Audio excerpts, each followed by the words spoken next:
I'll wait for someone to join.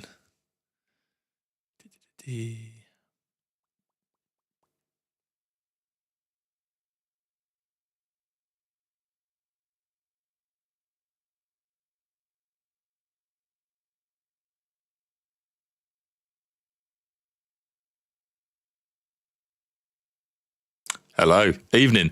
I was waiting for someone to join so that I can say that I'm going to disappear for like 30 seconds, maybe more.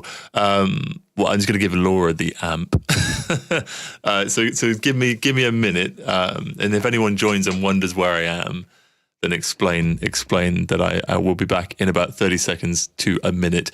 But in the meantime, hello Dave, hello Dad, hello Mum, hello Josie, and hello Nila. Welcome to the stream. I'll be back. Hang on a minute. Hold your horses.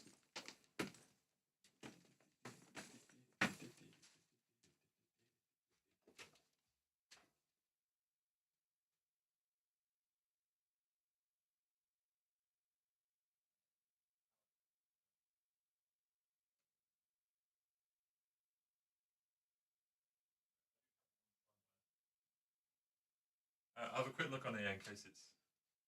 Oh, it's one here.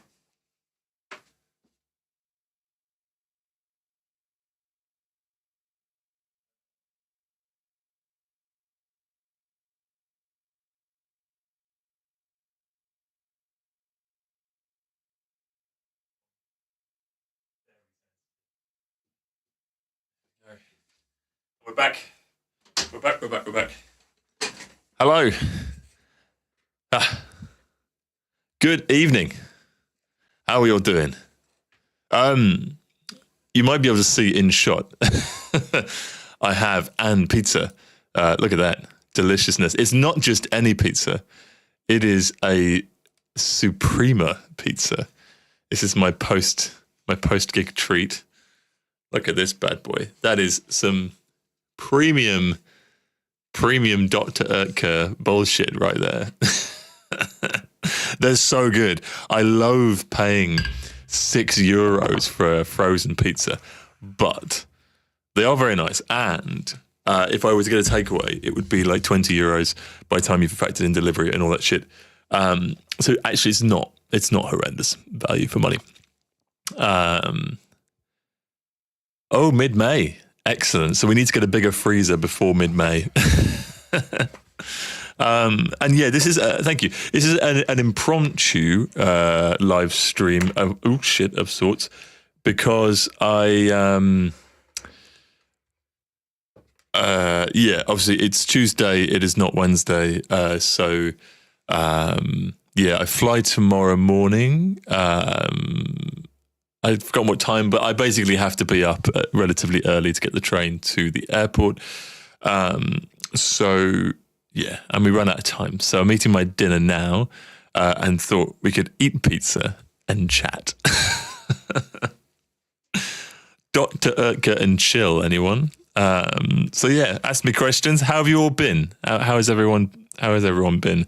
Give me your answers. 10 words or less. No, actually, fuck it, write as much as you like. Well, hey, I'm very excited for the photos. Really, really cool. Some of the ones you sent so far are very flattering. Yeah, looking forward to those. How many do you reckon you will have out of your 1,400? Oh. This is going to be a very messy pizza eating experience. I'm going to have to forgive my awful manners. It's very, it's one of these pizzas where you bite the salami and it pulls the whole thing off, including the cheese. Feeling good today. That's good. All is grand here. Even better. Been fab 2 weeks. Oh, we're back today. Yeah, the schools here are still off this week, I think. And I think they were a week after the English schools. So it's cool. Nice to have some time off, though. 300. That is insane. Insane. Been great in the past 3 days since I've seen you. Now, is there a correlation there between visiting me and feeling great for the last 3 days? I see a correlation. I'm taking credit for that. I'm not really taking credit for that, but I could. Yeah. Hey, this is not the first time. Not the first time. I remember we did a live stream in COVID, and we'd been going for 2.5 hours. It's me and Kieran. We're going for a while. 2.5 hours, constant music. We were hungry. We got pizza delivered. We got the pizza delivered, and everyone left the live stream. It was like either they were all hungry and they thought, "Oh, hang on a minute, I need to eat," or they just offended by pizza. So yeah, please don't leave. Pizza is good. I can give you some chewing sounds if you really want to, but perhaps not. We're trying to eat this as delicately as I can. It's better than the green pasta that I had, that's for sure. I don't know how to eat this without getting it all over my mouth. It's very good.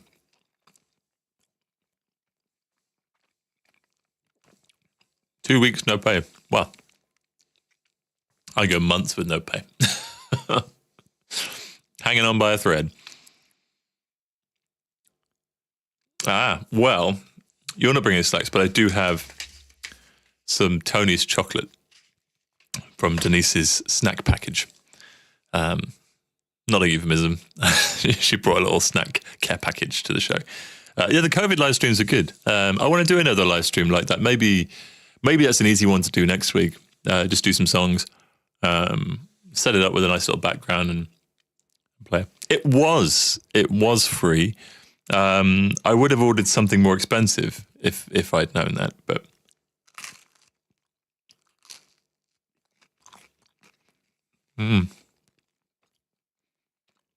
good time.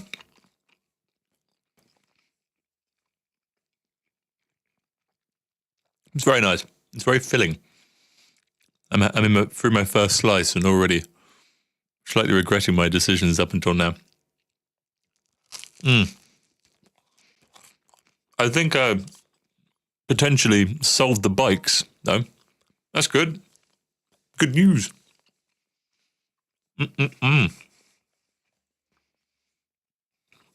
Oh, I've also got something interesting to show you as well. So remind me. Yes, I absolutely will. I'm going to pay for a carry-on suitcase with Ryanair because I'm bringing over some bits. Basically, one side is clothes, the other side is snacks and sweets for the kids and adults. I didn't forget the adults this time. Last time, I normally just buy lots of gummy sweets, and then I realised that adults don't really like that stuff, apart from me. But when was the last time I was an adult? So yeah, I bought some crisps and some savoury snacks of a different variety, including some Giotto, which I know is sweet, but I know my dad liked those last time. So I brought some Giotto and Tofifi, which apparently is not how you say it over here in Germany. However, I'm pretty sure the demonstration that Laura gave me basically sounded exactly like Tofifi, but you know, Tofefe. Just sounds like you're saying it with a weird accent. But yeah, anyway, I digress. The suitcase, half full of snacks, half full of clothes, will be emptied out of snacks and refilled with decaffeinated Earl Grey tea from Tesco, one small box of Yorkshire tea, Yorkshire biscuit tea, Yorkshire bedtime tea, Galaxy chocolate, squeezy Marmite. I still need to find some fucking squeezy Marmite. Although I know it's difficult though, isn't it? Because it's the limit of fluid. Bastards. It's measured in grams, not milliliters. So maybe it counts, and maybe it doesn't. Who knows? Yeah, Gracie. There's lots of sweets. There is sour ones. There is little bit sour ones. It actually says that on the packet, little bit sour. And there is there's a fresh box of these. These are like Jaffa cakes, but slightly better. Although those are the wrong ones. I bought the strawberry ones by accident. Absolute mess up that was. That's because you said potato. No one's ever said potato ever. Yeah, look out for Squeezy Mama, although I'm not sure I can bring it because of the limit of liquids. So That might have to be a Christmas jobby when we drive over. But as I said, with the bikes selling, it's quite good because I won't have to be without a car for a full year. My TÜV expires in May, as you know, and I will not be able to get enough money from the car to buy another car, of course. Nor can I afford to put it through its TÜV, and I wouldn't want to anyway. It's a little bit shit. It's a lot of bit shit. And I can't afford a new car, or any car. So selling both bikes, which looks like what's going to be the scenario, fingers crossed, is great. So it's still, I don't want to get too hopeful about it, but there are 2 people lined up to buy both of them, which is really cool. So that would give me budget to actually buy a car because I need one. And yeah. And it also means we can do the trips over Christmas. It's very exciting. And potentially the first one, which I really, really hope goes through because he seems like a really nice guy, he's coming on Thursday evening. So I land and then I get the train to Blackpool North and then I go to Harley's and then I throw a new battery into the TRX because I think it's gone flat. And I hope that everything else works. I then drop it off at 9 a.m. at Sam Taylor's for the MOT. And hopefully it passes with flying colours. I then pick it up, take it back to Harley's, and then await the arrival of 2 men and a trailer who will then take it away, both bikes away. And in the meantime, while the other one's getting an MOT, I will be making the other one as less shit as I possibly can. So that's good. Good point. No. I do, but they're long in a box somewhere. So, yeah, if you do, maybe I'll go to Dad's first and grab the key. If Nana has one, potentially. Yes. Yeah, let's work that out. I actually found the key because it was in the center console of my car when I thought I'd lost it. So, but I think it's in a box. But I know it's in a box. I just think that box is in the cellar, which is 8 flights of stairs south. Cool. Well, hey, we're solving problems. Fantastic. I'm trying not to chew down the microphone.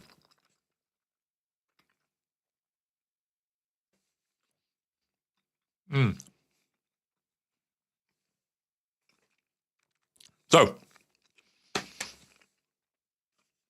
thing. I got a letter.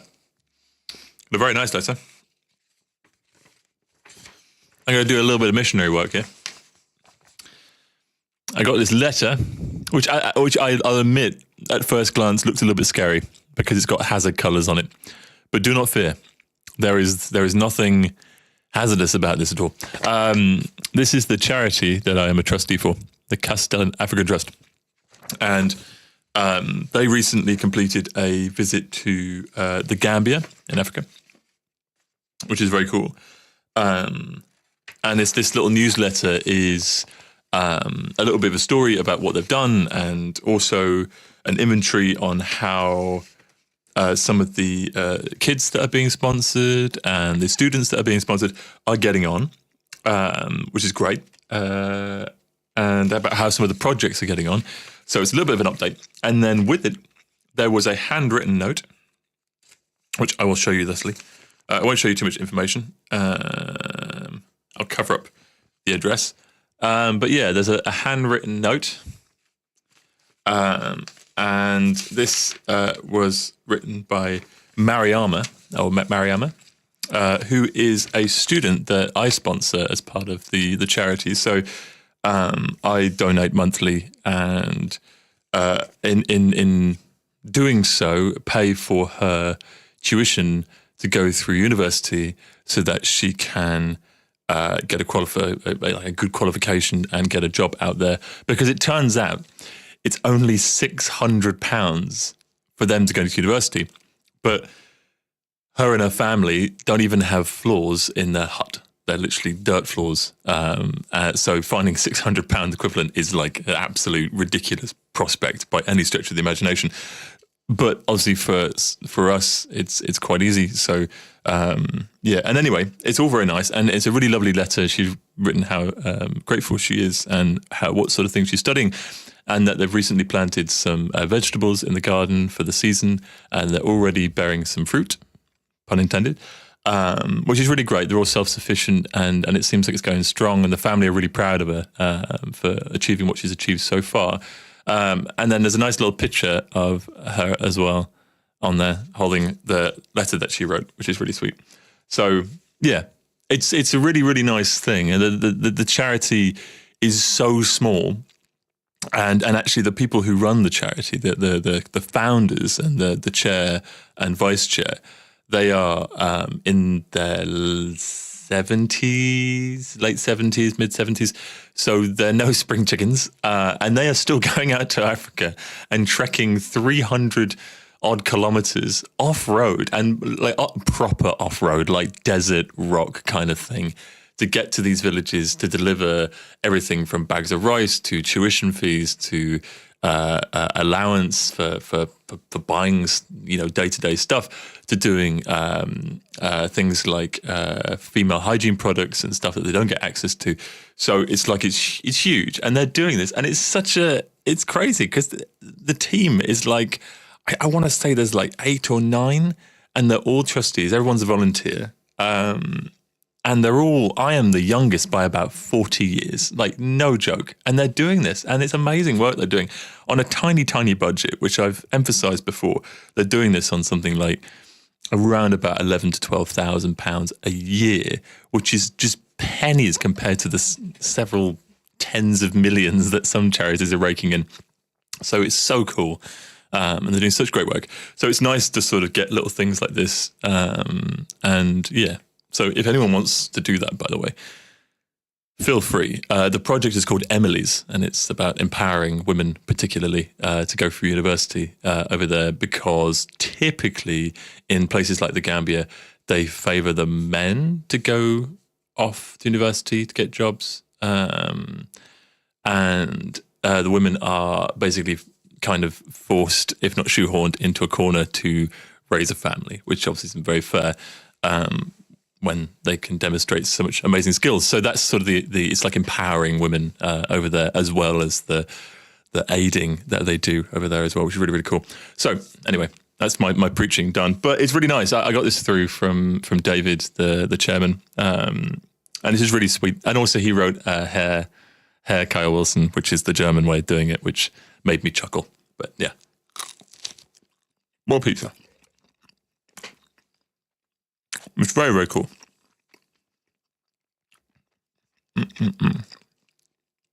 This is very good pizza, but I'm not going to be able to finish it. It's very good, though.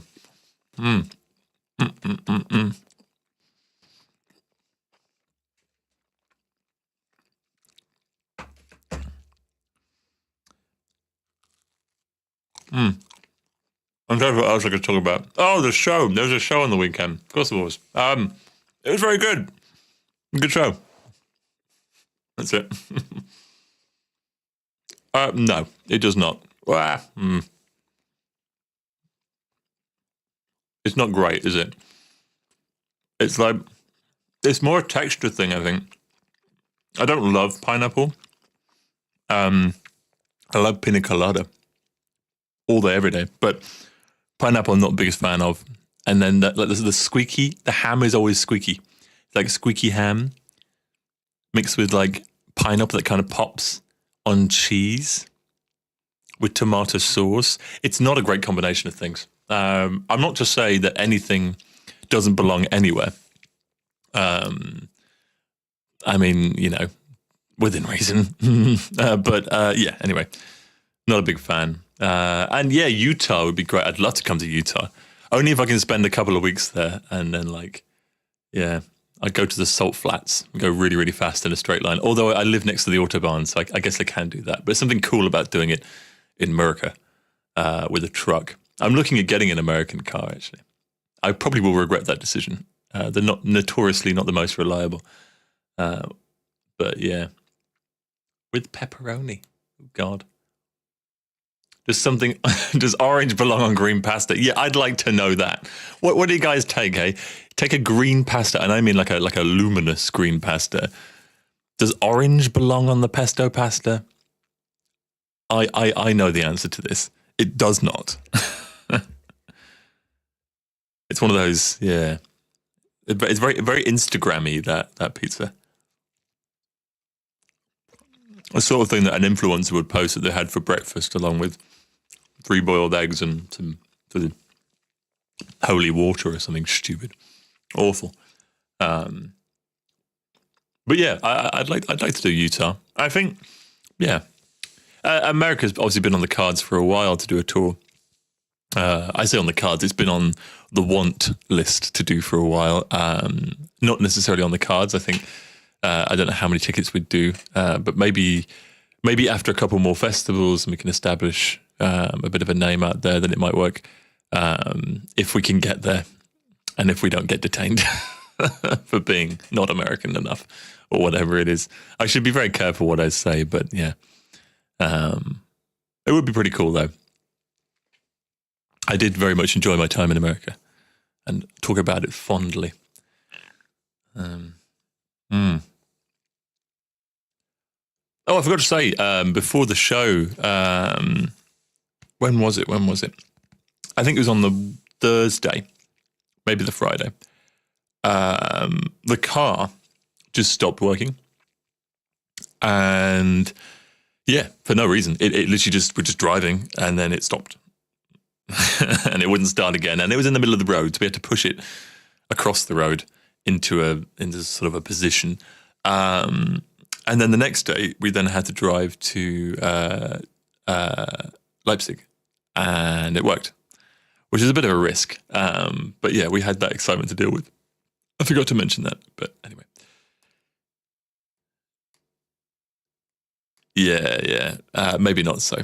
Maybe not so much. I don't think I could afford it anyway. And it was quite, when I went to, when I was in Chicago area, it was quite expensive anyway. Like, stuff is a lot compared to everywhere else. But yeah, it'd still be cool to play. We played New Jersey for Dark Force Fest, and that was awesome. That was so much fun. Really, really cool. Even if the sound was horrific, it was still really good. And everything I managed to shove into the suitcase was gone. So that's really cool. And I came back with a massive bag of snickerdoodles and pancake mix and all kinds of stuff. I would have come back with iced tea if I had checked luggage, but I didn't have checked luggage, and it was very expensive, so I didn't bother. Eggs are quite expensive, I've heard.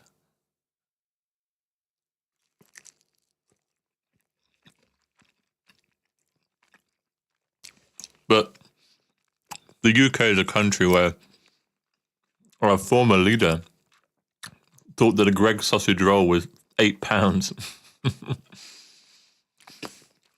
So I don't think anyone's got any concept of how much shit costs. Ah, nice. Burning out of nowhere. That's fun. Like flames or just like smoky and smelly? Yeah, my head gasket burning. My head gasket went on the car I've got now, but I put some head gasket fixer in the coolant before it actually properly burst, and it's been fine ever since. I've not even been losing oil. It's amazing. Oh, flames. Wow, that's quite exciting. I mean, I guess not so much if it's your car or if you're somewhere. That happened to a colleague of mine, actually. She still has a bit of PTSD from it because a car just set on fire and she was stuck on the side of the road, and it had all her things in, and she just watched it just burst into flames, and it was burning for a while, and yeah, that's not good. Oh, and I think it happened to, did it happen to Jake's car or Laura's car? I think maybe I'm not supposed to say this, but I guess her parents don't watch it. I don't know why they would. But I do believe it was caused by one of the kids slotting coins into the CD compartment of the car. So it like shorted out the electronics and made everything set on fire. I just got a call from Jake saying, can you pick Laura up? She's like, her car's on fire and she sort of needs rescuing. I was like, oh, okay, as you do. She's like, don't tell my mum, but I think it was one of the kids. So yeah, Laura's parents, if you're watching, it was definitely a freak of nature accident and nothing to do with one of the kids.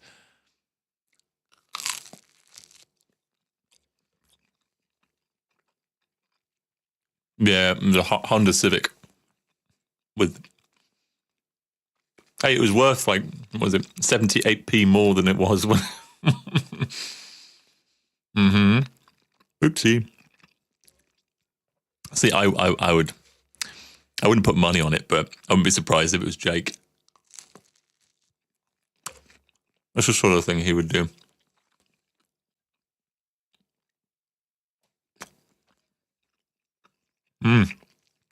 I'm only halfway through this pizza, and really, really fail miserably. As always, I have no plan for tonight, so I'm just going to kind of talk, get the vibe, take some suggestions, answer some questions. I mean, I'll be a puppet. Tell me what to do.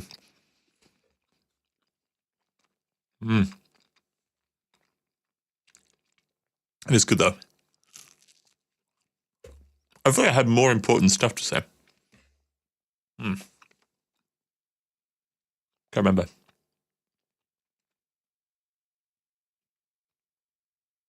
Oh shit! Wow,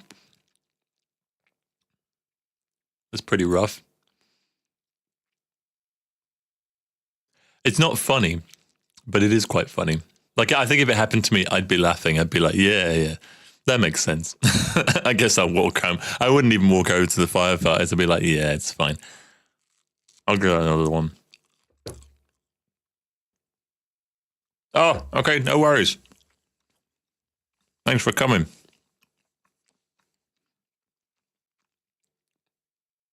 No more album snippets. I'll play them when I'm over in England, but I realise I've given almost every single track away, and there's 20 of the fuckers, so. Although, I did, last Wednesday, I had a girl in the studio recording vocals for a new track, which will be on the album. And it's very, very good. I sent over the rough edit of it today, and she's really, really pleased with it. It's crazy catchy. Josie's left, so I can say there's brass on it. No, it's cool. It's upbeat. It's a little bit rocky 80s. It's not Coldplay. That's good. Yeah, it's cool. It's a nice track. It's really, really dancey and fun, and the female vocal just works so well on it. And we've got a great video idea as well, so we're going to be working on that with all the team. So yeah, that would be good. Very excited for that. I don't have a name for it yet. I'm between names as to what to call it, but no, I didn't keep the German chorus. Well, the idea was to do a German version of it entirely, like it's a separate mix. But I'm struggling with it a little bit. I don't love it. So I've parked that idea for now. And maybe on the album there'll be another one. But I do still have quite a lot of time though, because it's yeah, the new arcade. It's it's not scheduled to release for like a month after the next release. So there's a little bit of time. The album is actually just consisting of tracks called the Old Arcade, the New Arcade, the Sad Arcade, the Happy Arcade, the In-Between Arcade. Just the Arcade's my favourite.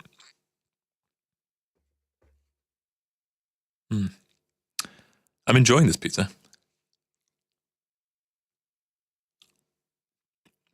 In case you didn't know. Very good. Very good. There was something important I wanted to say, though. Who knows? I'm working on a cover, and the cover will be played live at... Oh, it does work. You have to turn the volumes and stuff on the guitar because I had them down. What was I talking about? A cover, yes, cover that'll be playing at Frankfurt and Berlin that Marta and Alex don't know about. So I better send it over to them soon so they can start practicing. Yeah, it's going to be fun. I really want to show you what it is. But, you know, it would ruin the surprise. It's not Edwin. But I did listen to the tracks, and they're really, really cool. So maybe one of the acoustic ones might be at some point, or maybe one on the TikTok. I definitely want to cover one of them.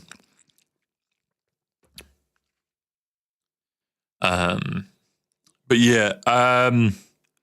Oh, that's what I'll talk about. There was a man on Facebook who was not so pleased with in fact, there was a few people actually that were not so pleased with how the Leipzig show sounded. They were a bit upset that it was heavier than they thought it would be, and that my voice is bad or something. And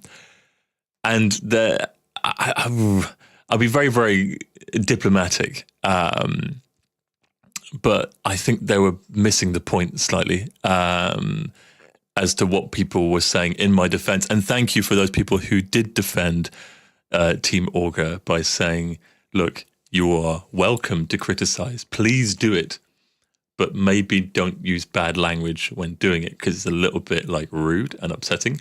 I think that was said like 4 times and they still didn't get it. So perhaps... they're completely stupid. No, I'm joking. Yeah, whatever. But they did raise a good point because I was a little bit concerned that the start of the August set for this tour was a little bit on the heavy side. And I did it on purpose. I did it on purpose because I wanted it to be full force energy. Hey, that Wang Chung cover was great-ish. It's a good idea. But yeah, I wanted to be full of energy. But I did, every time we played the set, I did realize, like, by the time that this Pain and Compress had finished, I thought, fuck, we've just played a full-on rock set. And I can see the faces of people, particularly in the back, that are a little bit like, ooh, this isn't the synthwave that I signed up for. Which is actually is a fair point, because I've been very, very conscious of it. And I did kind of think about making it more spread. Now, my argument a little bit is that if we had the keyboards, if Marta was able to attend, it would have softened it a little bit. It would have added some sort of melodic element that was less guitar and cymbals and stuff, which definitely would have softened it. The other thing is that opening with Before It Began is quite a tricky song to open with because it's so energetic and it's not the best song to sing. When I've warmed up, it's fine. But to start with that, it's a little bit taken, take it. It's a little bit too much.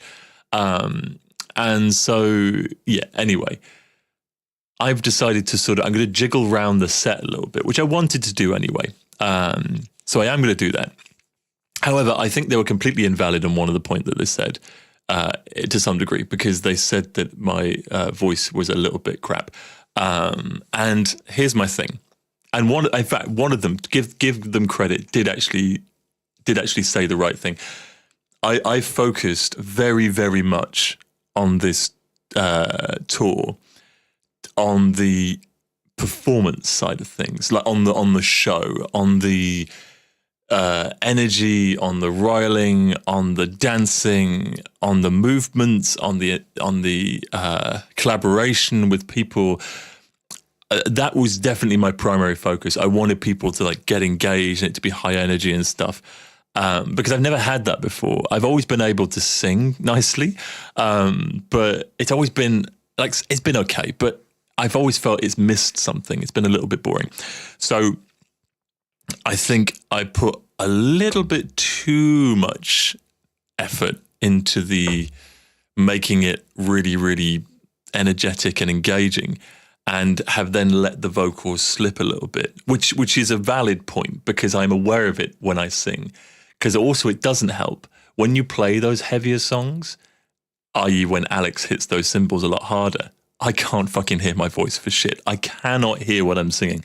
So I'm raising my voice anyway, and it doesn't sound as good as it does.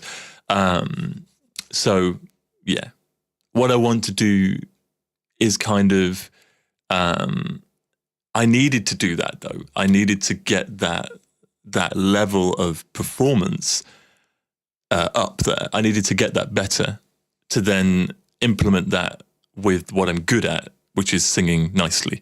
So I needed to do it. I needed to step away from the kind of being really static and singing perfectly, which is very boring. It sounds nice, but it's very boring.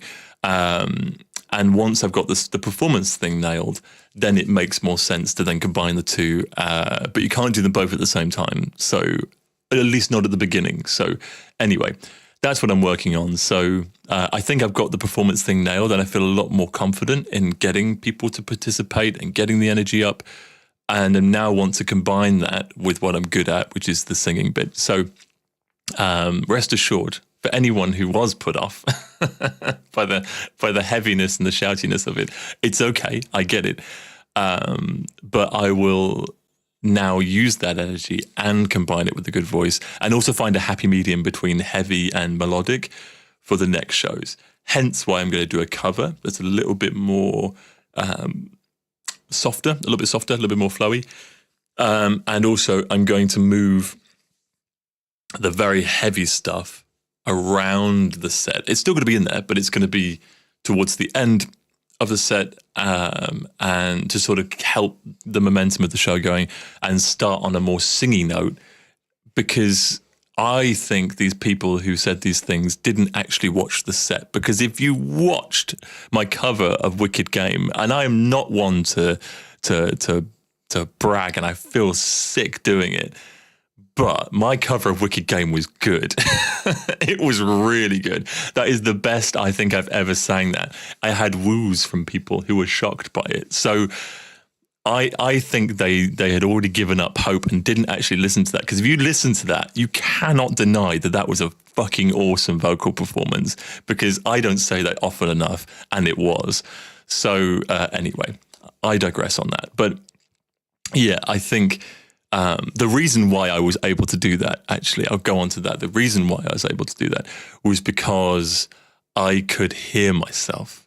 And I know that sounds odd and very obvious, but when I'm just a guitar and I'm singing, there's nothing covering up my voice, so I can hear what I'm doing. And all of a sudden, it's really easy to sing.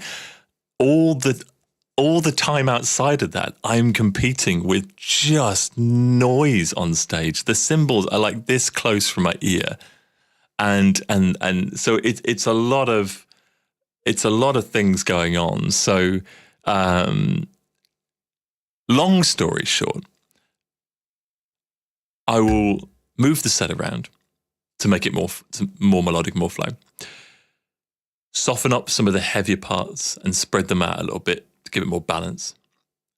And I will put a slightly softer song in there as well, also to help that.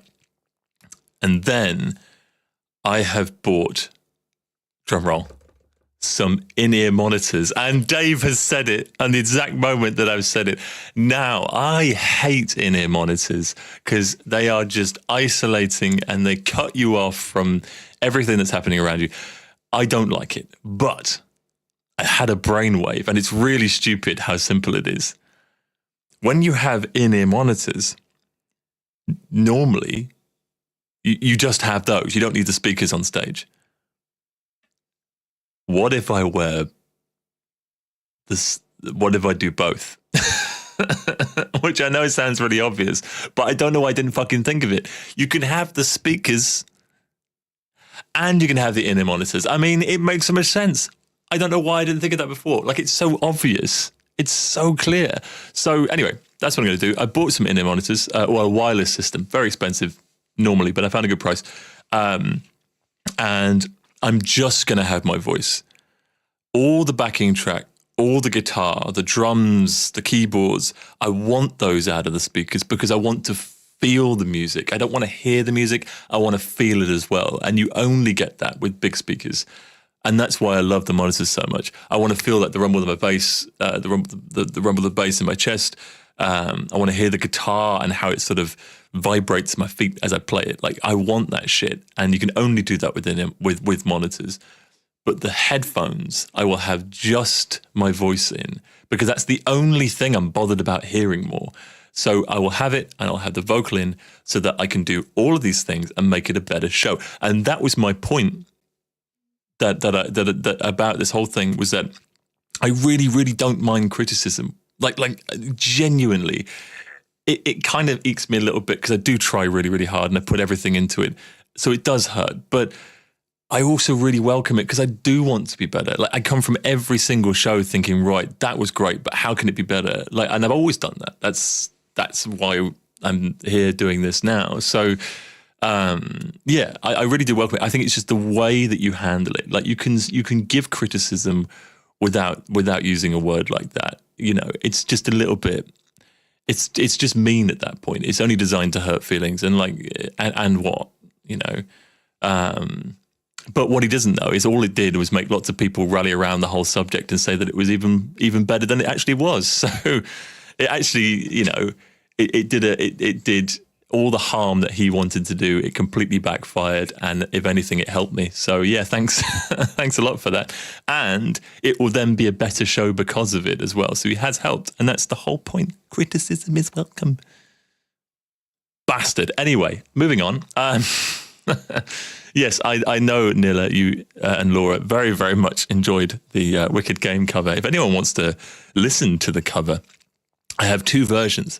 I have one filmed from where I'm standing, from the right-hand side of the stage. Sounds really lovely, nice deep vocal. And then one filmed from where I'm standing on the left-hand side of the stage that Laura had filmed that has some very, very loud singing, enthusiastic singing, actually, over the top of it. So it's more of a remix, I'd say. So, you know, you got some options to listen to. I'll let you decide which one you'd rather listen to, but do check them both out. All I know is I could not hear my guitar over one of them. But hey, it was good.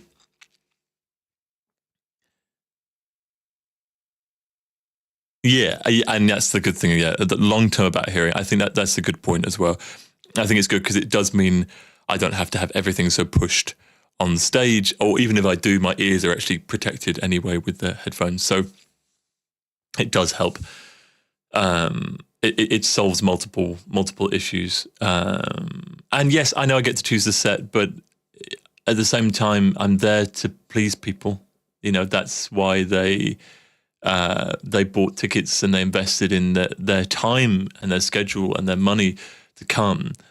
And I owe it to them to give it a good performance and to listen to any feedback, as any good, you know, any good band or any good business or any good, you know, person would do. You know, if there's a way to improve it and you can see logic behind it, then it seems stupid not to. You've just been given, you know, a ticket, especially when I was thinking of it anyway, because it was on my mind that it was a little bit off-putting. And I hope that message does relay back to the person that actually I was kind of thinking the same thing, just with slightly nicer language.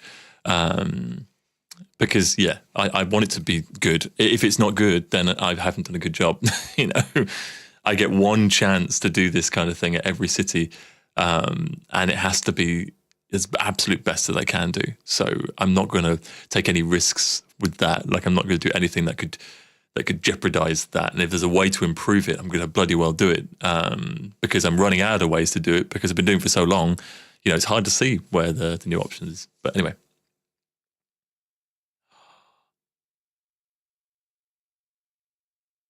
Well, you're definitely coming to the Berlin show. You don't actually have a choice at this point. We've already agreed. Yeah, we can make it work. I'm sure we can. I'm going to eat some more pizza. It's cold now, but that's fine. So good. It's so good.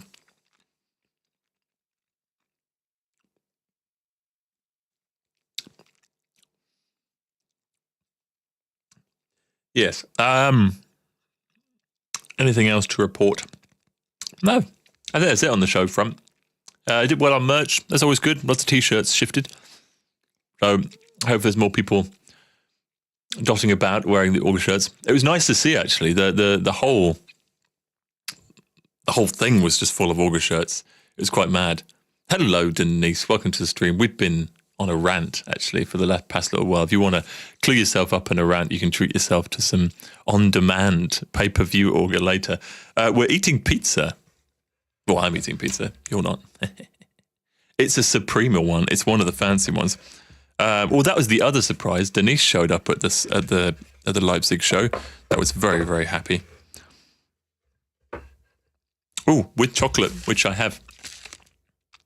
Very good. My God, I've had one of these before a long time ago. I think I had like an orange colored one. I think it was like caramel or something. But damn, it's good chocolate.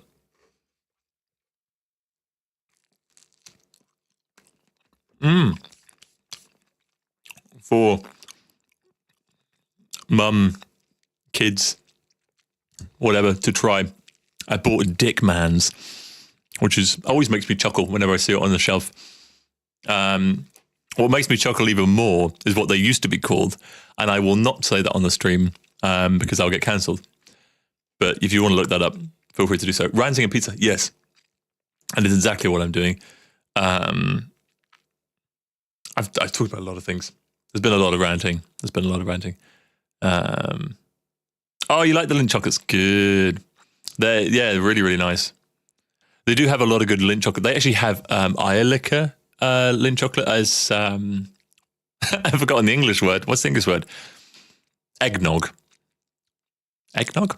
Yeah, I think eggnog. They've got eggnog flavored balls with Lindt chocolate. And I imagine they're amazing because I didn't know I liked that eggnog stuff. And then we bought some from the tourist office, and my God, it's good. It's like custard. Delicious.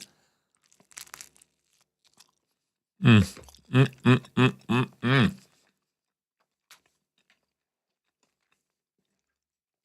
a good pizza. I've said that every 5 minutes, but it's good. I've been eating it for 50 minutes. It's actually not cold. It's quite impressive. It wasn't particularly hot to begin with, to be honest. But hey ho. Other stuff to update you on. Oh, there was something. I forgot what it was. It was a funny German thing. There's many of those. There was something that I saw or heard, and it made me laugh. Ah, God, what was it? So much makes me laugh. I've forgotten. Damn.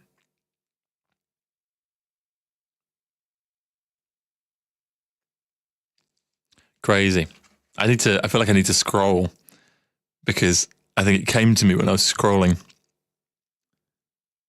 Maybe it didn't. It was something. It was something that I saw. Anyway. Ask more questions. Raise more topics. Let's chat and eat. This is Dr. Urker and Chill. I should call it that. Get a pizza every week.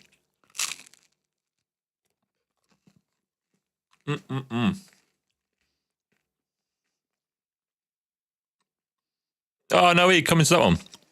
Oh, I guess you have to, because it's like walking distance from. Yeah, it should be really, really good fun. Looking forward to that.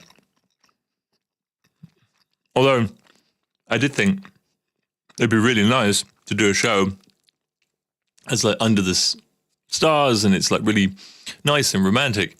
But given that it's like 20 at the moment, it's really, really bright, and it's going to be August, so it's probably going to be even brighter. Very, very much in broad daylight, but it should be good fun. It should be really, really cool. It's a full squad for that one as well. It's Marta included, I believe. So yeah, it'd be really nice. It'd be a nice little jaunt, and not too far away either.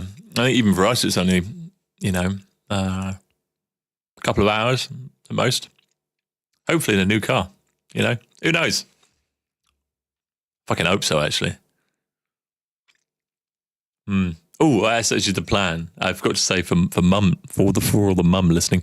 The plan when I sell these bikes, if they all go through, touch wood and all that kind of stuff, is to spend most of it on a car, because I need that. But also, you can get motorbikes here so fucking cheap. Like, they are so cheap. Like, cars are quite expensive for the most part. You get more choice. And they're more reliable because of the whole TÜV thing. But bikes are cheap. You can get like bikes I saw one the other day for sale for like €700 with a TÜV until 2026. I'm like, damn, I don't care what it is. I'll have it. So yeah, the idea is to get a bike and a car and a bike. Whatever's left from car budget will be spent on bike. Because it seemed really cheap, just something to whiz around on, because it's lovely weather. It's already nicer weather here now than it is at like British summertime. So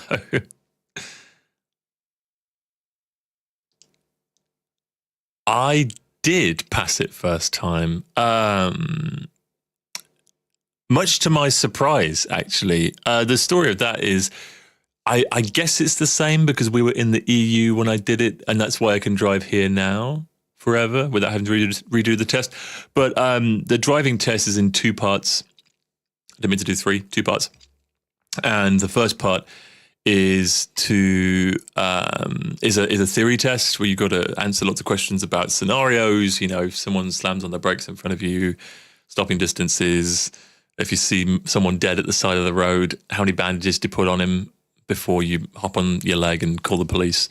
Like it's nonsense stuff like that. And then you do your driving test afterwards. So you need that theory test in order to book your driving test. I failed the theory a lot. The first time, I'm not very good at public transport. Oh, there's a surprise. Oh, sorry. So you do have the theory test. Okay, I can't give you any reassurance here because my first theory test, not very good at public transport. I didn't know where I was fucking going. I went to the wrong building. I knocked on another building. It was the wrong one.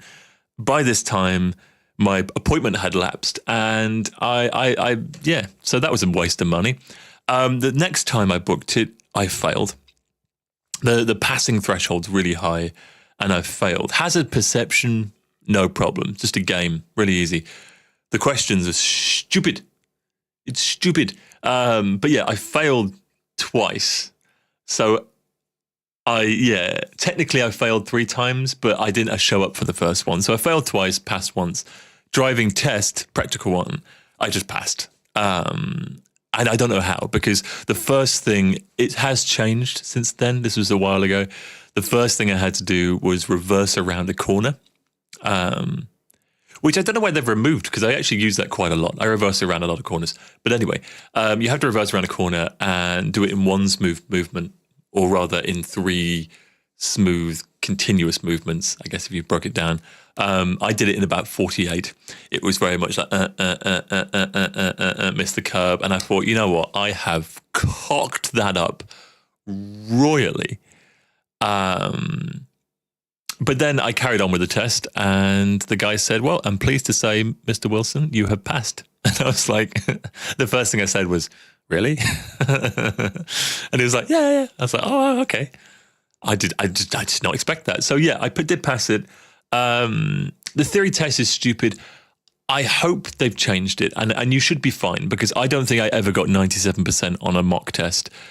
The thing that bugged me was, and I know it's all about the highway code, but one of the questions, for example, was, when it's icy, how much does your braking distance increase by? Is it 2 times, 4 times, or 8 times? Well, I have watched many Veritasium videos and many SciShow videos and Engineering Explained videos. I am very clued up on my physics, right?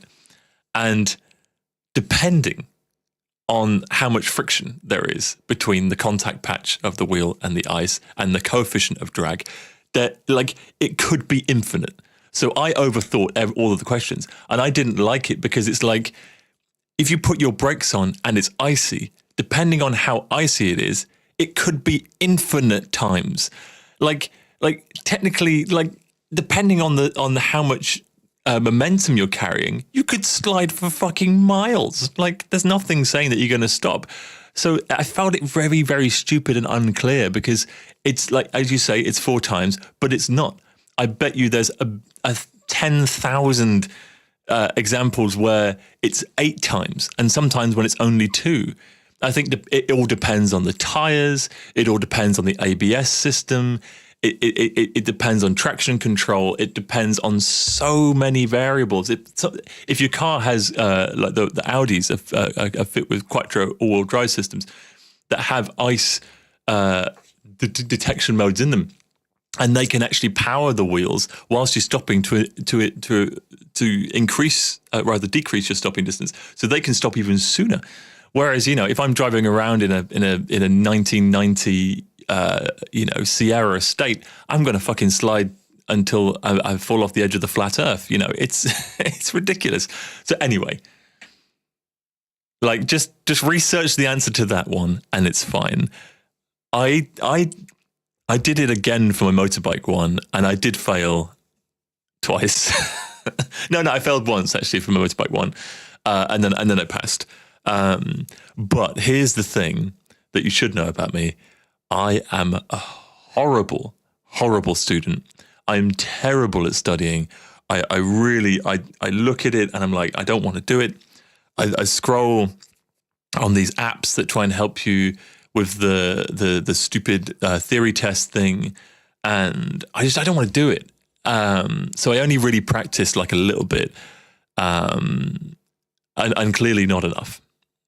I was relying on remembering answers rather than using my intuition to work out what the answer was. And then when I did do that, I overthought the questions and got very angry about it, and wrote several very angry emails to the board, to the DVLA or DVSA, whichever one handles it. DVLA, actually, in England. And yeah, Veritasium, hell yeah. I love Veritasium.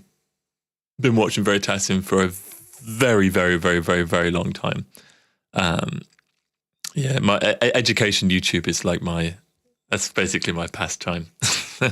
Every night, in fact, I watch some sort of either Engineering Explained or Veritasium or Smarter Every Day, or like I watch something that gives me some more knowledge about something. Infographic show is pretty good as well. Yeah, I like that shit. I like physics, big into physics. But yeah, don't be nervous about it. Use your common sense. And I can almost guarantee that absolutely none of it, apart from road signs, will ever be useful when you're on the road anyway. If it's icy, and you need to slam your brakes on, you're not going to think, it's 4 times, therefore if I need to do it now to get you're just going to fucking slam your brakes on as hard as you can and steer and probably scream at the same time. And you probably will stop, because they wrote all those stupid laws about braking distances in the 70s. Like it says the speed limit in England, which is 70 miles an hour, which is about 110 kilometers an hour, is based on the braking distances of cars from 70 miles an hour in 1971. They had like drum brakes made out of wood, like like a modern multi-piston disc brake setup on a car, even on your crappy Dacia Duster, can stop in like a third of that, including reaction time. It's bollocks, the whole thing. Ah. Anyway. Oh, this is a real rant thing. I'm loving this. Fuck me. I love going on a rant. I'm gonna angrily chew my crust.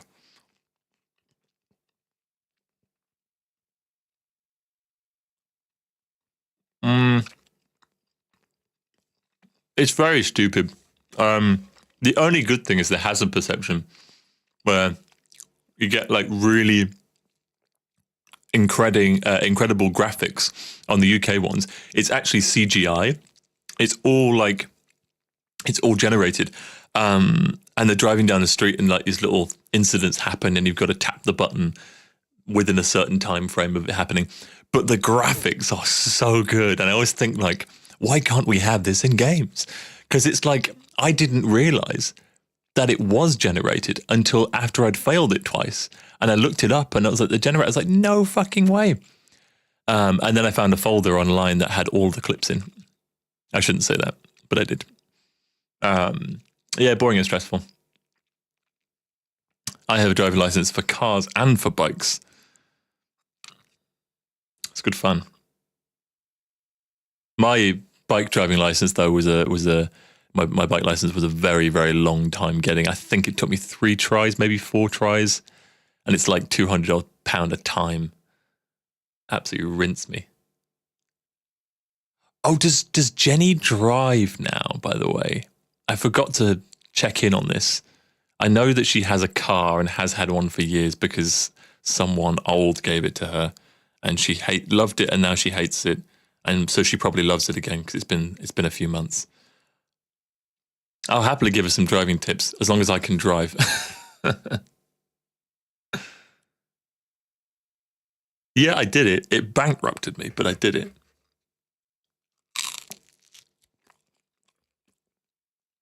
And then I realized cars are more fun. No, bikes are pretty good. Bikes in England make no sense. But she still hasn't done the test. She's had the car for like a year or something, maybe longer, maybe 2 years. Jesus Christ.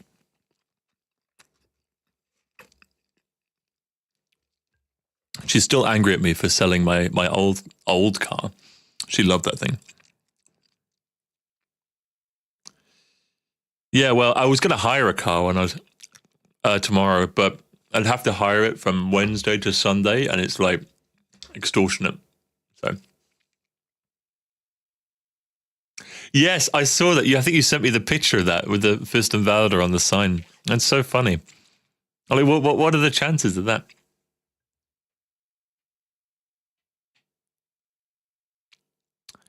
Yeah, the thing is, bikes are cold.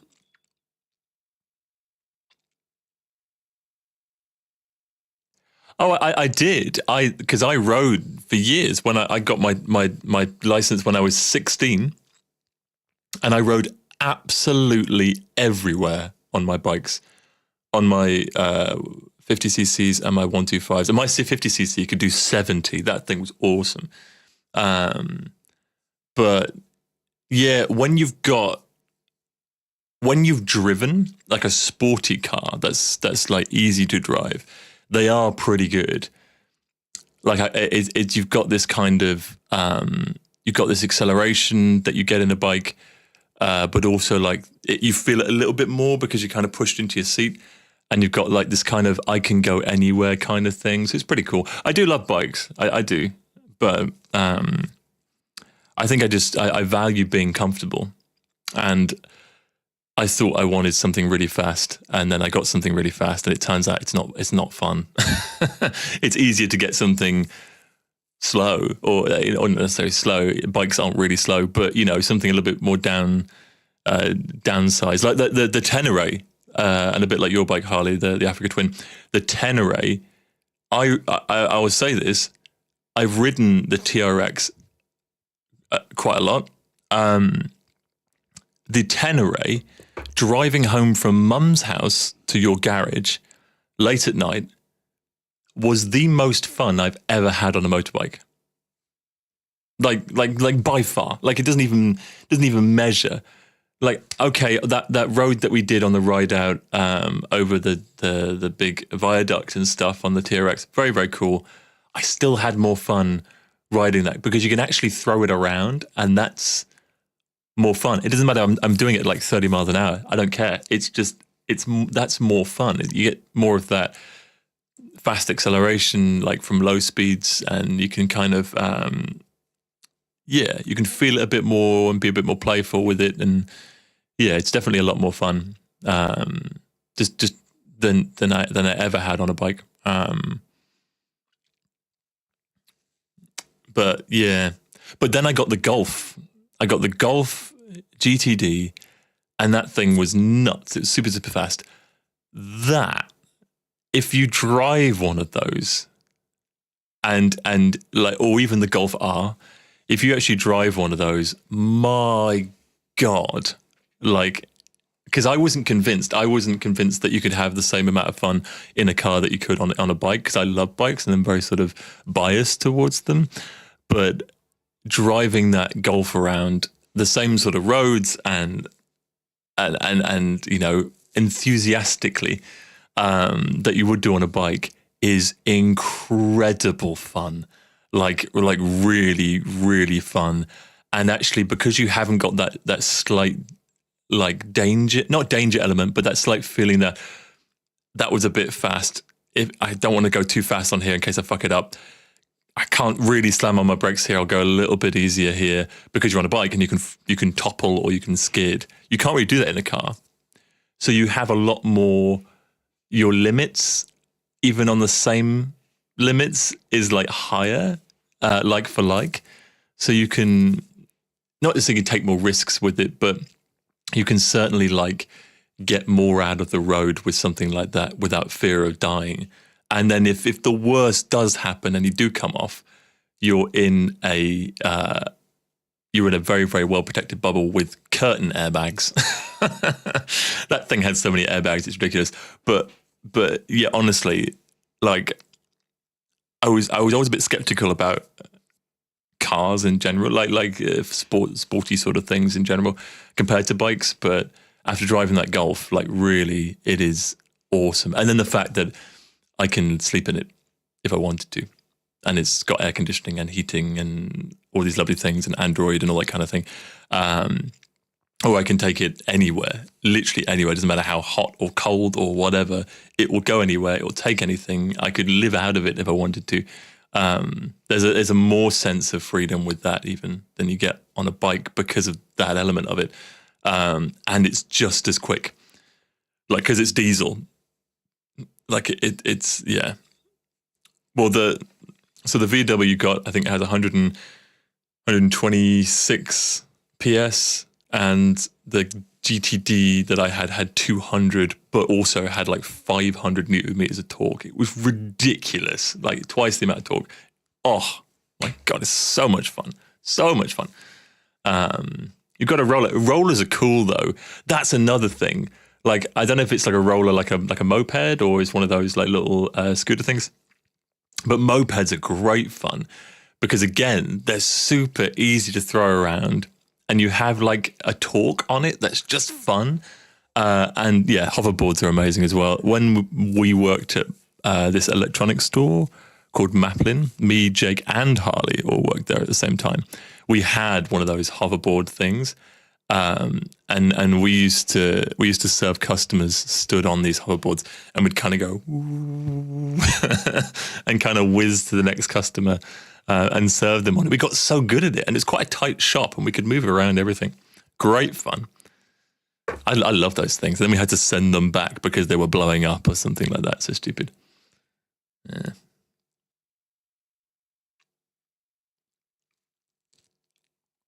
Yeah. The pizza is cold now. Oh, the light's gone off.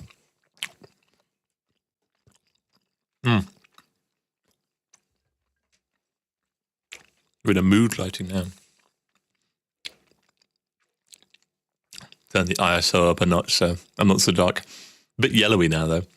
Yeah, hoverboards are great. Hoverboards are really, really good. My thing, though, and I really want a truck. I think I said this before, but I really, really want a truck. Just be able to, there's so many cool roads here. Like Germany, I didn't realize, but in England, you're always kind of in someone's backyard. You've got these stone walls or hedges, and it's someone's land. You can't really do anything on it, or there's no like real way. Over here, it's forests. It's just a forest here and a forest there. There's fucking everywhere. Just so many trees, especially around where we are. It looks like the twilight trees. And you just see these little gravel paths going off at the side of somewhere. And I just want a truck to be able to go whoop and just ride on these things. It'd be so much fun.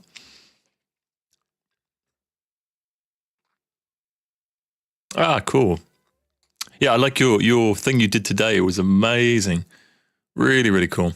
Not today, whenever it was. The City Never Sleeps one. Really, really good. Let's do more art, like more painting. I'd like to have a go with oils. I think that would be my thing to do. Well, yeah, it's cool. I'm so glad you came to the show and got to see City Never Sleeps live, because it's got that new intro and the new little bits in it. And actually, the CD, I don't know if you picked one up, but the CD, the new print, the 3rd edition, the Germany edition, actually has that mix of City Never Sleeps on it. So it's got the added little synth parts and the upgraded drums. And I turned the guitar up in the last bit because I actually had it muted. Didn't even know. Yeah, it's really cool. It's nice when it inspires artwork, because it inspired artwork. It was inspired by artwork and inspired artwork. Like, it was such an artsy thing. It was like this full circle art experience that triggered off the whole album. Yeah, that'd be well good. We were saying we should do that. You can buy was it Woolworths? Oh no, it was the shop. I think Laura's doing something that isn't watching the stream, but she would know. We go into this shop that's in, where is it? It's in Beescool, maybe. And anyway, they had these mini canvases on little easels, only about this big, and they can do the couple thing where you sit across the table to someone, like a couple or a friend, and you paint them, and then you reveal it at the end. And it's obviously it's terrible, but it's quite funny. I like watching those on TikTok. It's quite funny. Doing art things. Exactly. It's cool. Did you ever get a tea towel? I feel like, I don't know if the tea towels made it to Germany. I can't remember. There is an Auger tea towel with the Nighthawks thing on it. It's fantastic. Well, I have one, in fact, which I'm very pleased with, because I didn't think I did. I thought I'd lost it.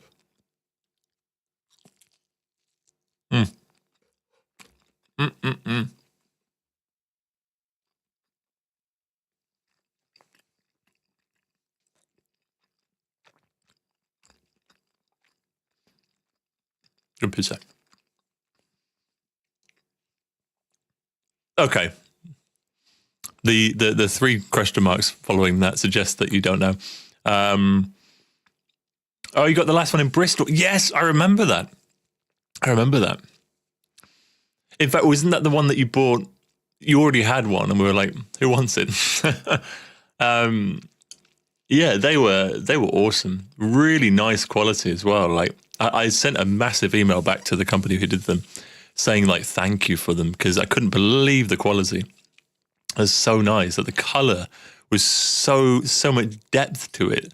I didn't expect a tea towel to be so nice, and people were putting them in frames and on their wall and having them as art pieces, which I did, and then I had one as like a thing. Yeah, it was half price. Oh God, so you got a half price one, and Denise missed out. God damn it.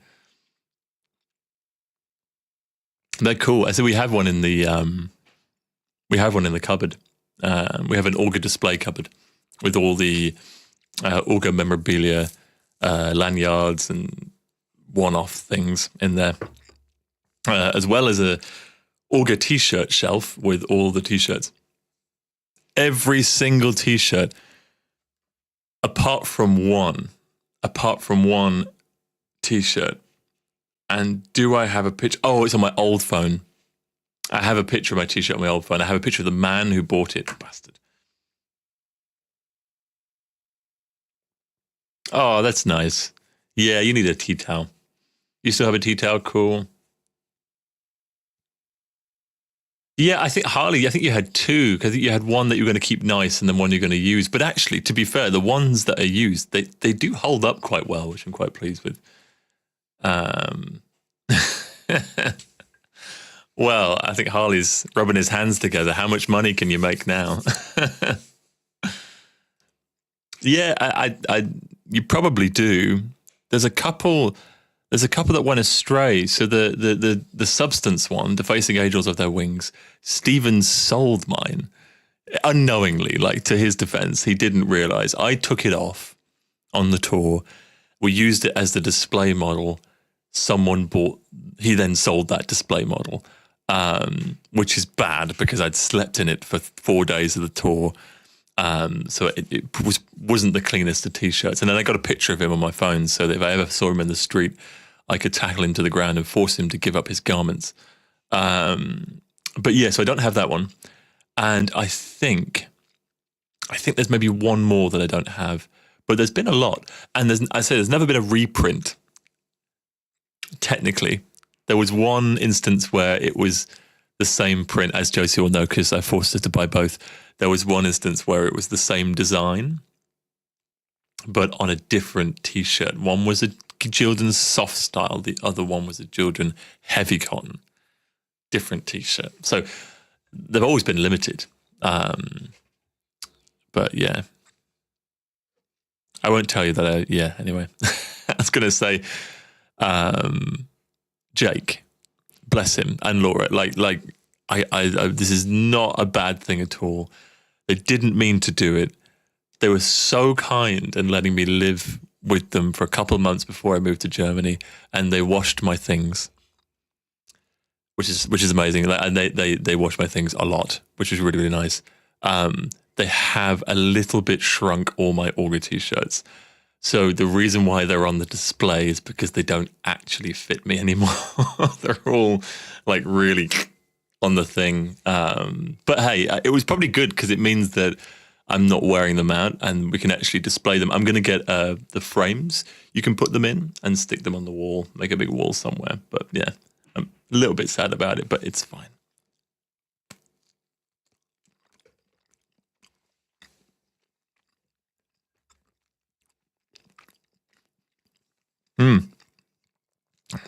I'm getting through this pizza very, very slowly. It's taken me an hour and 20 minutes. I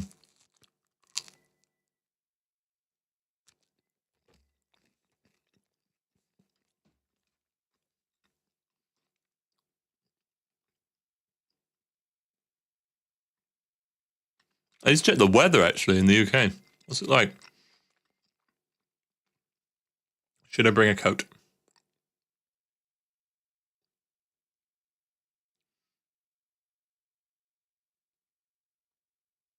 Ooh. Oh, it's not so bad. Wednesday, 16. I'll bring a light jacket. Yeah, they will be hand-washed only. You're going to be very, very nice to them. I don't have a lot of band t-shirts, actually. I need more. But I think I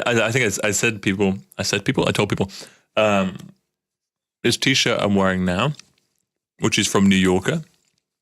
It's a relaxed fit, small, or oversized fit, actually. I have relaxed fit as well. I like it. I like this t-shirt very much. So I now own 3. My wardrobe is going to become the most boring display of clothes you've ever seen. I have 3 of these. I have the same thing but in a long sleeve for when it's cold. And I have the matching shorts. And it's just plain black. And I will keep adding to my list until I have one for every day. Who needs fashion when you can just wear black and the same shade with nothing on it? That's all I'm going to do from now on. Yeah, I can imagine. I can totally believe it. Send me all the photos at once. I will sift through them, and yeah, and then I can always forward the link on to Alex once I've sifted through them anyway. And yeah, I'll share some of them on the Facebook and Instagram.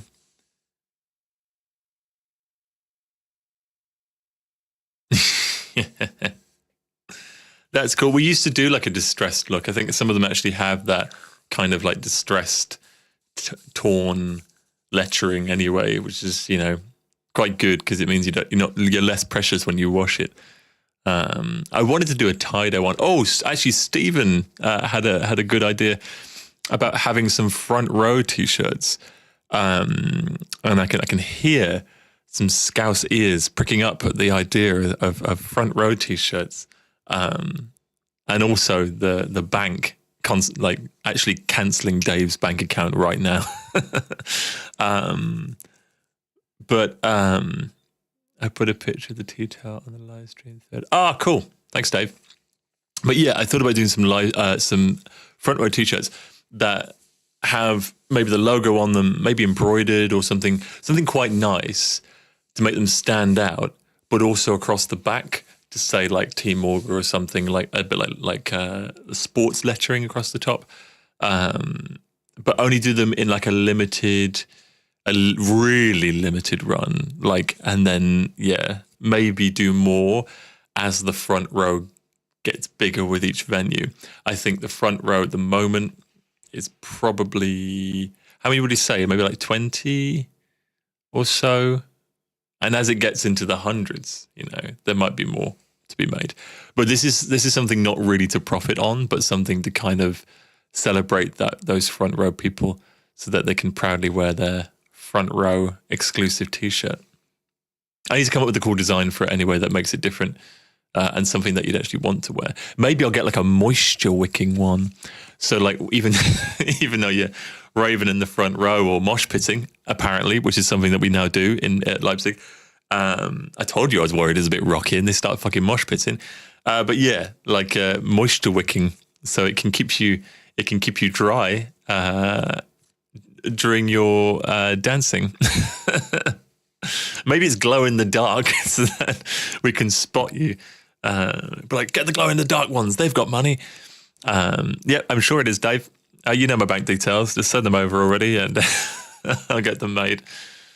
Yeah, I think it'd be quite cool. I can't take credit for the idea. Stephen suggested it. I did change his idea slightly because he suggested red t-shirts, and I said no, because I wouldn't wear red. Red is a terrible color. Apart from the football team, I'm sorry, Dave. I didn't mean to hurt your feelings. But yeah, I feel like a red t-shirt. It's not the aesthetic, but I think the principle of it standing out in some way makes it quite nice. And whether there can be like, it's got the print on it, but it's actually got like a little embroidered thing, or there's something about it that makes it a little bit nicer, like as a t-shirt, especially because it's smaller run. I can do more of them. Maybe I'll pay for the really fancy, instead of Jordan, we'll get like the Stella and Stanley, or they're not, whatever's the good one. What's the expensive one? Yes, from his chair. Yeah, that's the idea. I think that'd be quite cool. Along with the Auger passports as well, which I will do probably for next year, for the next tour, which would be quite fun. I'm working on those. It started off as one of those quick throwaway ideas, but now I actually want to put some time into it and make it nice. So it will have some Auger lore in the back of it, and a little bit of story about each album, and some general story as well. I think would be quite nice. So I will do that. Auger passports, yeah. So you soon you will not be able to come to an Auger show without an Auger passport. You'll need an Auger passport, identification, and Yeah, you need to sign up to my pyramid scheme.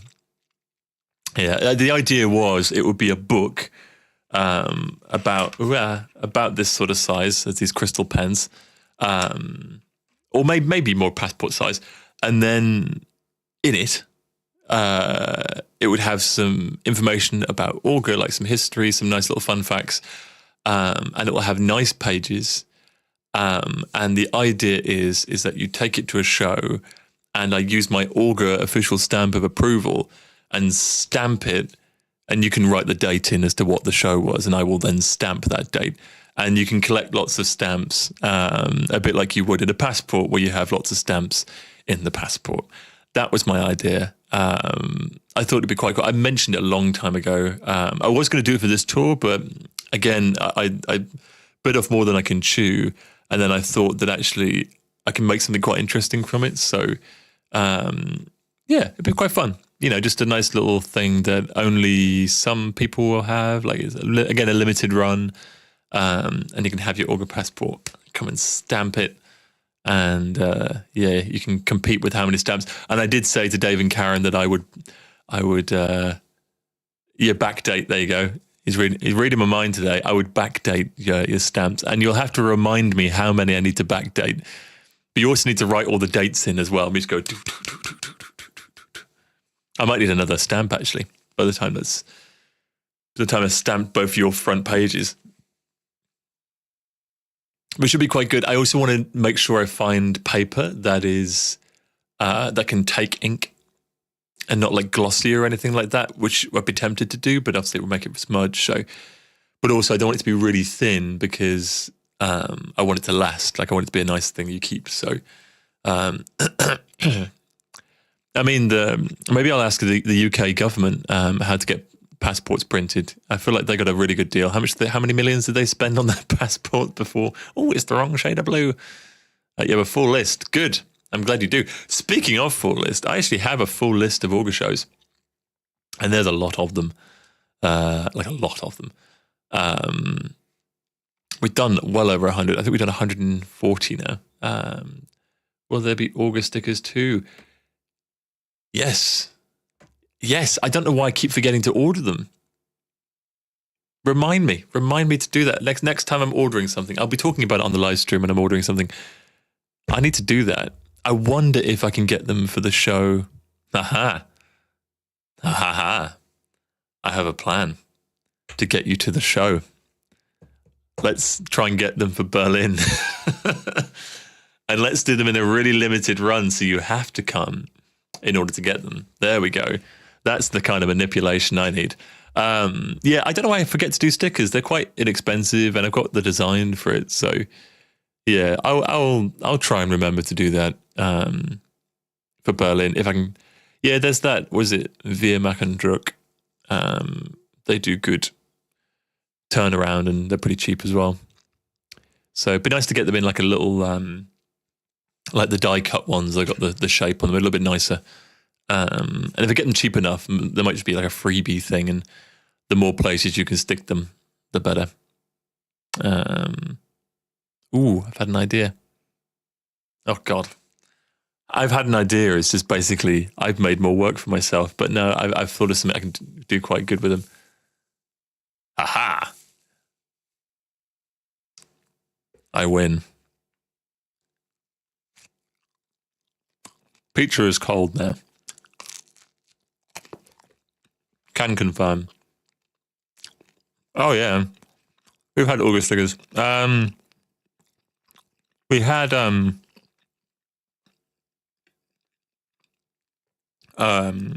stickers in the past. We had originally, actually, we started with stickers. Stephen got some made in the early days of Auger, and yeah, we had like little ones that had the little drill bit going across them, and yeah, they didn't last very long. So maybe I should have ordered some more and seen that. And then we did have some with the skull on from the first album, and I feel like we may have had some more. No, I think we meant to do round ones because we had the round logo, but never actually got around to doing it. So, yeah, we've not had many, so you haven't missed out too much. I think maybe Stevens had some like odd ones done here and there on his little freebie thing. Yeah, it was a skull with the mining helmet with a little candle on it, and it said Auger.band at the bottom. There's still quite a few of them in venues, in the backstage rooms of venues. I feel like I found some Auger merch. Oh, I took some with me. Yeah, the fridge magnets and stuff. I have a lot of random Auger stuff.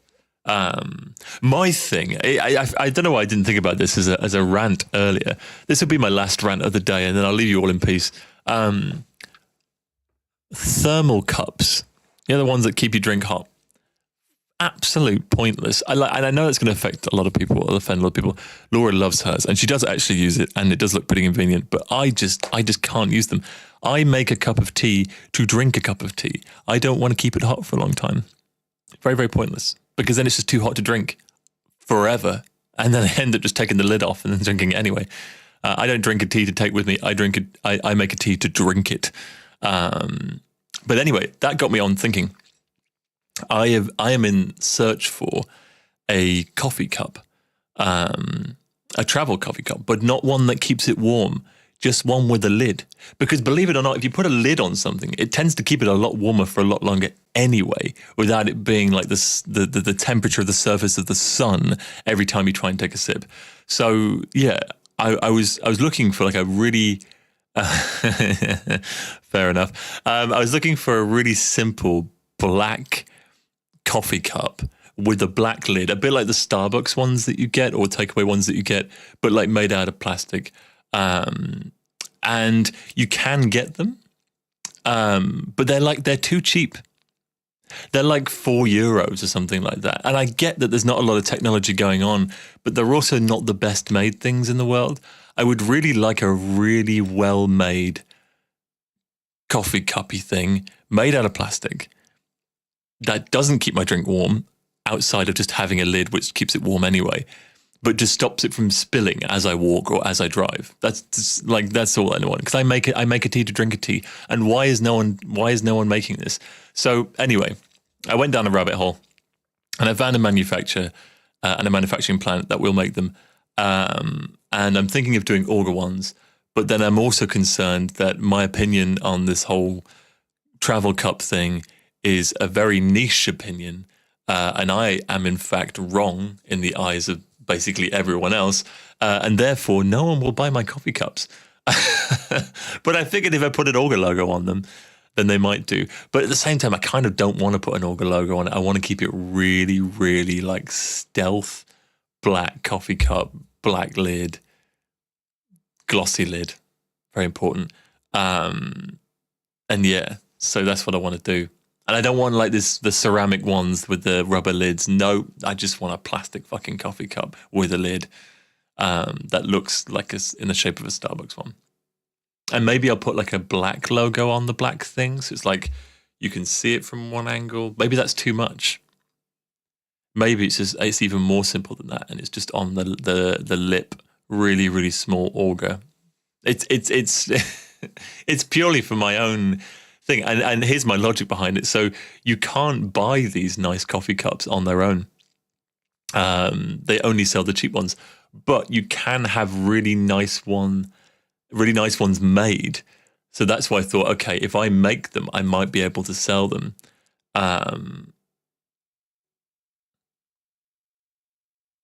Yes, thank you. I'm not alone in this. That's what I want. Yeah, a matte black cup with a shiny black logo. That's my plan. It's just stupid. Yeah, it's the Auger at the bottom. Baby drinking cup. I mean, maybe with the two handles at the side. Yeah, it's just like a common thing. And what inspired it was Laura has a Starbucks cup, a plastic one that you can I think you can get your drink made in it and walk away. But yeah, and it's brilliant because it keeps it hotter for longer because it has a lid, but it also is not like as I say, the temperature of the sun, so you can actually drink it. But also, if you forget about it for 20 minutes, it's actually still hot. Well, not hot, but like warm enough to drink outside of what a normal cup would be, which would be very, very cold. But the most important thing is that it has a lid so it doesn't spill.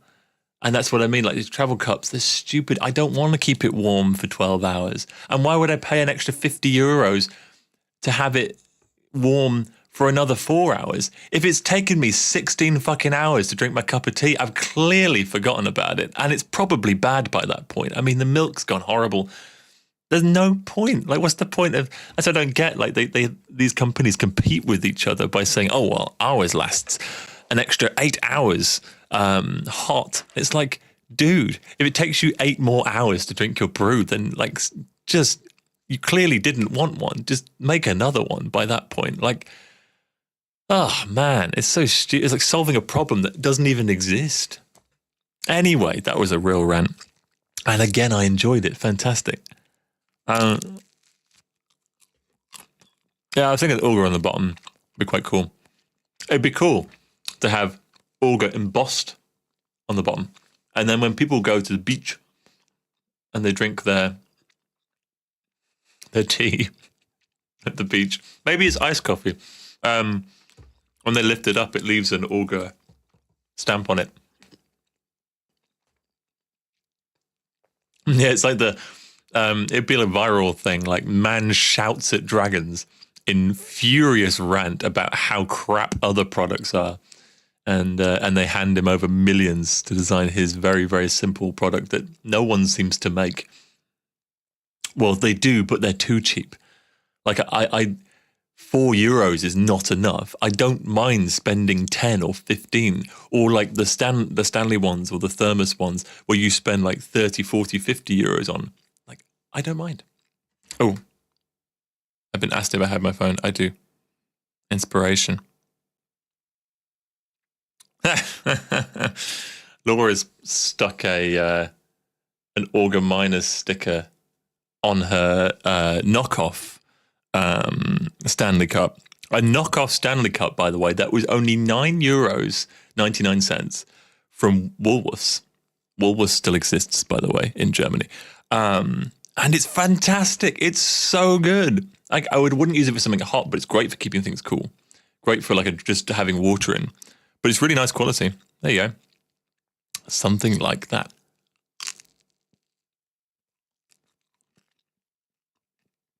So maybe I just buy a whole shit ton of those and put Auger stickers on them.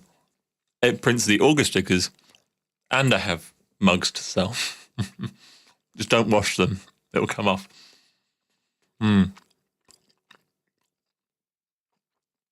I've still got 2 big pieces of pizza left. Might be Laura's lunch tomorrow. I'll be on and plain. So, I don't know if I have anything else to rant about. Well, I do. Believe me, I do. But unless anyone wants to hear something specific, I will give you a window of 5 minutes to come up with any topic or ask me any questions. If not, I shall log out and call it a night and stop shouting at you, which I have done now for coming up 2 hours. It's a long time to shout, isn't it? This is my chance to talk. I don't see much of the outside world. And when I do, it's German. And they don't understand what I'm talking about. So it's a nice chance to kind of just talk at full speed. Where is the wedding? In Fürstenwalde. At the Jagdschloss. I will type it in.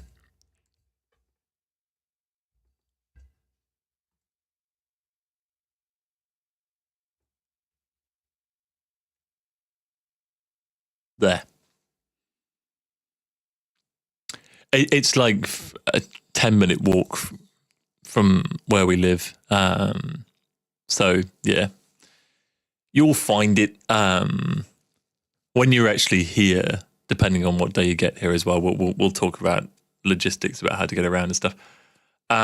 Is there a cut-off point for the album track list? Yeah, I there should be, shouldn't there? I think there is. I think I've hit it now. I think I don't really need to add any more songs to it. So I'm purposely not writing anything anymore. I am actually going through the tracks every day and kind of just making little tweaks here and there to kind of slowly get them to the point. There is individual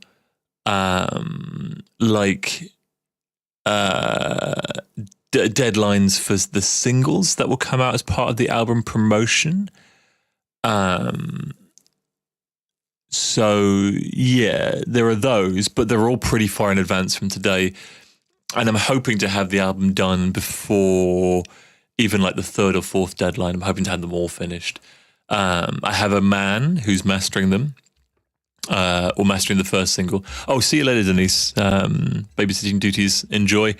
Yeah, I have a man who's mastering the first of the singles, and I have very, very high hopes for his mastering process. Very, very excited about it. So,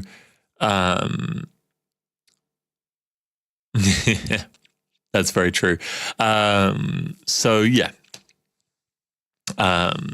all being good, it's quite, it's very reasonably priced, is what I'll say. So, it means that I can do this whole thing a little bit sooner than I thought, because I was actually really worried that financially I wouldn't be able to do it, as I mentioned in the last live stream. But I think I'll be okay in terms of the mastering, at least. The production of the CDs and vinyls will get to that eventually. But yeah, I'll tell you about the mastering as well, Dad, tomorrow. But it's quite interesting how the guy does it. And yeah, it's a really, really cool thing.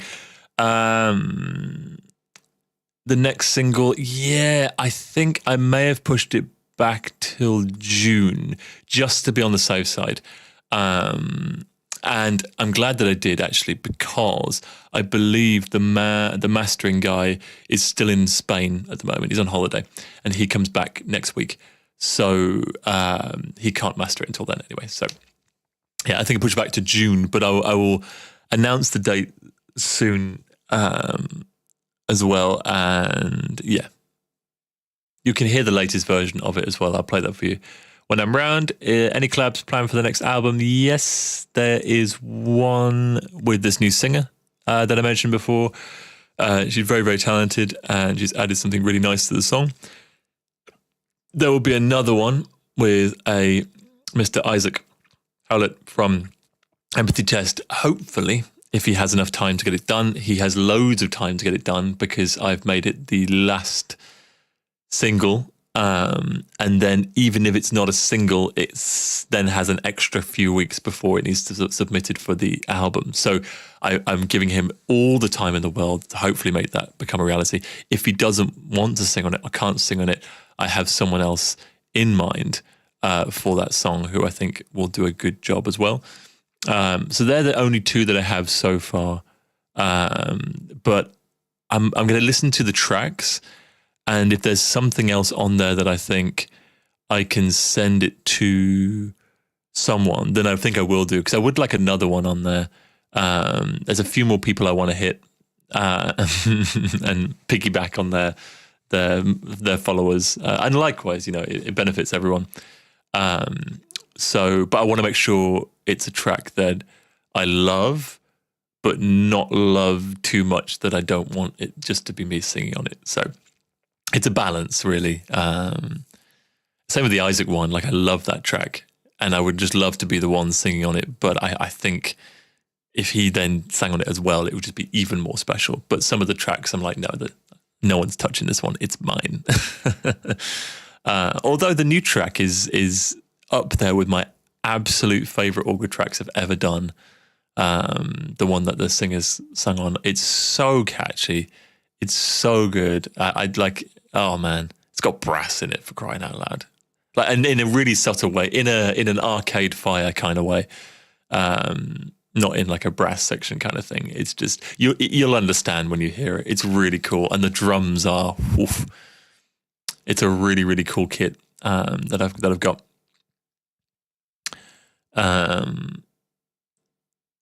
Tracklist order, yes, I have a draft order. It hasn't changed now for a week, but I thought of a change that might work. What I do is I draft it. I draft it to the point where I'm like, basically, this is it. And then I sit down and listen to it and almost pretend it's a live show and think if it works. And then if I feel like it needs more energy in some places, then I'll move it around. And also, it's a game, really, because people have no attention span. So it's very, very important to make sure they listen to every single track on there. And I do that using the singles. So the first track won't be a single because it's the first track. They're going to play it anyway. They're going to press play on the first track regardless. So I don't need to make that one a single. The second track I do because they're going to get to something familiar straight away. And then I can have another single and then a couple more ones that weren't. So again, it helps pull people through because they're going to listen to the track 3 and 4 because they know track 5 and they love it, which means as long as it's similar to track 3, then they'll listen to it and go, oh, I quite like this. And by that point, they're not going to skip one track just to get to the one that they know. They're going to listen to track 4 as well. So it's like pulling people through it. So yeah, that's sort of the plan. And I do my best to do that. Sometimes I think afterwards that I could have done it differently. But I think for the most part, I get it. I get it quite right. No one listens to the last track on the album anyway, but I'm going to make it an absolute banger on this one. I'm going to risk it. There's a couple of tracks in the album as well that aren't going to be singles that I think are actually going to be people's favorites. I've done that on purpose as well. To try and give the audience base something else to listen to as well. So I'm excited for it to come out and get it all done. We're still aiming for November. We're still going for it. I have about a month and a half left to sort everything. And I'm actually in good progress. I already have an album cover. So yeah, I have album cover and promotional artwork for it already, and I have a list of singles and I've got 20 demos. So yeah.